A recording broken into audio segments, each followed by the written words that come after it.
बेटा, पढ़ लिख के अच्छे नंबर लिया, बस फिर जिंदगी सेट है।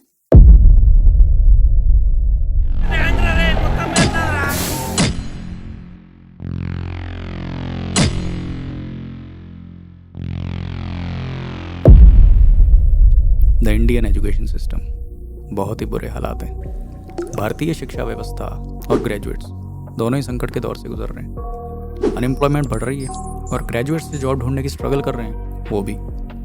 ये तो क्लियर है कि something is not working, but problem exactly है क्या, एंड इस सब को ठीक करने के लिए क्या किया जा सकता है, एंड सबसे इम्पोर्टेंट, इस सब में तुम ये जो वीडियो देख रहे हो, तुम्हारा क्या फ़ायदा है। सो हियर यू आर, तुम जिसने अपनी लाइफ के 20 साल दे दिए या देने वाले हो, क्योंकि तुम्हें ये बताया गया कि सक्सेस का जो रास्ता है उसकी टिकट है डिग्री। लेकिन डिग्री करने के बाद तुम भी उसी लाइन में खड़े हो या खड़े होने वाले हो, और फिर हम सोचेंगे कि मैंने तो इतनी मेहनत करी and still I am not getting my job, still I am not satisfied with my life. ये सब मेरे साथ ही क्यों होता है? तो चलो एक कहानी सुनाता हूँ, इसका रीज़न इसकी जड़ जानने के लिए। सन 1600 में एक ट्रेडिंग कंपनी थी EIC, जिसने कई कंट्रीज़ में ट्रेड करी, और उन कंट्रीज़ में उसने अपने ट्रेड बढ़ाने के लिए लोकल वर्कफोर्स एंड लेबर को हायर करना शुरू किया। अब उस वर्कफोर्स को ट्रेन करने के लिए उन्होंने वहाँ की एजुकेशन हटाकर अपनी एजुकेशन लागू कर दी। वेट, ये 1600 में किसी कंपनी ने कुछ भी करा, कुछ भी हगा, उससे मेरी लाइफ में क्या असर है, यही सोच रहे हो ना? That company EIC was the east India company, यानी कि अंग्रेज़, जो इंडिया का एजुकेशन सिस्टम अपने बेनिफिट के अकॉर्डिंग बदल कर चले गए। और उस एजुकेशन को बदलने में उनके 3 मेन ऑब्जेक्टिव, 3 मेन मोटिव थे। पहला था इंटरप्रेटर्स, यानी कि वो लोग जो उनका और लोकल्स का कम्युनिकेशन बिल्ड कर सके। सेकंड था, अंग्रेज़ अपने कल्चर और अपने कंफर्ट के अकॉर्डिंग इंडियंस को सिखाना चाहते थे। लेकिन थर्ड और सबसे इंपॉर्टेंट चीज़, जिसका इफेक्ट आज हमारी लाइफ पे, to get cheap supply of obedient clerks. उन्होंने एजुकेशन को इस तरीके से मोल्ड किया जिसमें फोकस सिर्फ साहब की हाँ में हाँ मिलाना था, उनके हुक्म मानना था, और इसके अलावा इंडियंस अपना दिमाग ना चलाएं, इसके लिए उन्होंने हर तरीका इस्तेमाल किया। और over the period of centuries, इतने सालों बाद ये आज का हमारा एक सिस्टम, एक माइंडसेट बन गया। आज मार्क्स एंड ग्रेड से सब कुछ बन गए, जो असल में होना चाहिए था कि स्किल्स एंड कैपेबिलिटीज़। हमारी प्रीवियस जनरेशन का माइंडसेट बन गया, अब बेटा किताब को खोल के पी जा, रट ले सब। स्किल से ज़्यादा एग्जाम क्लियर करना इंपॉर्टेंट हो गया, समझने से ज़्यादा रट्टा लगाना ज़रूरी नॉर्मल हो गया। लेकिन कहानी यहाँ ख़त्म नहीं हुई, क्योंकि अंग्रेज़ तो गए। फिर अब अगला रीज़न रहा करप्शन। पहली बात तो जॉब्स पर डिजर्विंग एलिजिबल लोगों की जगह पैसे चढ़ाने वाले या फिर पावरफुल लोगों के रिलेटिव्स बैठने लग गए, और इसी के साथ साथ बढ़ रही पॉपुलेशन, बढ़ रहे स्टूडेंट्स की वजह से एजुकेशन का धंधा भी बहुत ज़ोरदार था। कई तो रियल एस्टेट्स वाले भी कॉलेजेस चलाने लग गए, जहाँ पे एजुकेशन तो बस नाम की रह गई। और इस कहानी में सबसे बड़ा कल्प्रिट पता है कौन है? You, me, us and a society as a whole. हमारी जनरेशन कॉलेज में स्किल्स के लिए नहीं, ऐश के लिए जाती है। बॉलीवुड से इन्फ्लुएंस्ड ये पूरी जनरेशन सक्सेसफुल किसी को नहीं होना, हमको चाहिए बाबूश होना। साला हिंदुस्तान में जब तक सलीमा है लोग चूतिया बनते रहेंगे। माइंडसेट भी ऐसा डेवलप हो गया कि अच्छी नौकरी सब कुछ है, बिकॉज इंडिया में रिस्पेक्टेबल प्रोफेशन के ऑप्शंस हैं।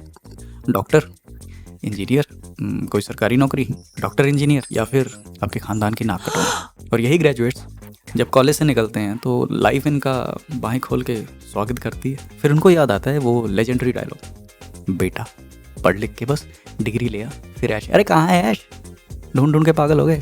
और इट्स हाई चांस कि तुम ऐसी ही सिचुएशन से निकल रहे हो, एंड तुम अब सोच रहे हो कि क्या आग लगा दूँ क्या डिग्री में, छोड़ दूँ college.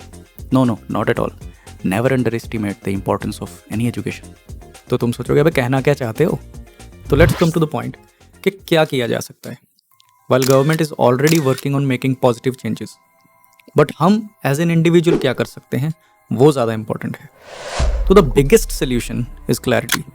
You as an individual, तुम्हें इतनी क्लैरिटी तो ज़रूर होनी चाहिए कि तुम लाइफ में क्या चाहते हो, कहाँ जाना चाहते हो, क्या बनना चाहते हो, या कैसी ज़िंदगी जीना चाहते हो। मेरे दोस्त, एजुकेटेड बनो, सिर्फ डिग्री होल्डर नहीं। नॉलेज और स्किल्स ज़्यादा इंपॉर्टेंट होते हैं ज़िंदगी में स्टिकर्स और लेबल्स से। तो हमेशा रेडी रहो गलतियां करने के लिए, स्मॉल फेलियर्स के लिए भी, और उनसे एक्सपीरियंस गेन करो, क्योंकि यही असली तरीका है ज़िंदगी में आगे बढ़ने का। हम ज़्यादातर अपनी गलतियों से, बेवकूफ़ियों से और फेलियर से ही सीखते हैं, और सीखने से ही हम आगे बढ़ते हैं। ये बात समझ लेनी पड़ेगी। अंडरस्टैंड वन थिंग कि लाइफ एंड सक्सेस कोई डेस्टिनेशन नहीं है कि जहाँ पहुँच गए और बस अब कुछ नहीं करना, जो माइंडसेट बेसिकली हमारे माइंड में डाला जाता है। यही प्रॉब्लम है। ये समझो कि life is a journey and you have to create it, right? And according to my friend Elon Musk and me also, the biggest thing you can do for yourself is never stop learning. Learn new skills. अगर आप college जाने से पहले ये video देख रहे हो या कॉलेज में हो, तो दोस्त कॉलेज के आगे क्या करना है उसका ध्यान में रखते हुए स्टेप्स लेना।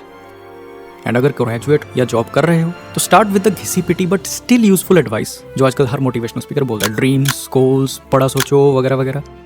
बिलीव मी इट वर्क्स, क्योंकि ये आपको कहीं ना कहीं डायरेक्शन देता है, आपका ध्यान ज़रूरी चीज़ों की तरफ लेके आता है और इन चीज़ों से ज़िंदगी में फ़र्क तो पड़ता है। छोटा सा माइंडसेट शिफ्ट करना है और तुम्हारी दुनिया बदल जाएगी। और वो शिफ्ट ये है कि बेटा पढ़ लिख के अच्छे नंबर लाए या ना लाए, पर अकल, स्किल और नॉलेज ज़रूर लेना। एंड डिग्री कर ले बस, उसके बाद लाइफ सेट नहीं है, उसके बाद लाइफ का असली मतलब शुरू है। मैक्सिमम लोग कॉलेज से निकलने के बाद लाइफ में एक नई किताब नहीं पढ़ते, ये नहीं करते। Be better, be ahead of the crowd. Degree के बाद तुम्हारी असली एजुकेशन शुरू होती है, जिसमें इतनी सारी चीज़ें सीखने को एंड एक्सपीरियंस करने को कि हम काउंट भी नहीं कर सकते। सो आज डिसीजन ले लो कि क्या करना है। माइंडसेट को अपडेट करना है तो आप ये वाली वीडियो भी देख सकते हैं, लेकिन अगर आप लाइफ स्किल्स में रियली इंटरेस्टेड हो तो इस चैनल को सब्सक्राइब कर लो और टाइम टू टाइम देखते रहना। मेरा गोल है जो एजुकेशन ज़रूरी है उस पर बात करना और इंडिया को आगे बढ़ाने में अपनी कंट्रीब्यूशन देना। तुम भी मेहनत करो and be a part of the growth. Keep shining.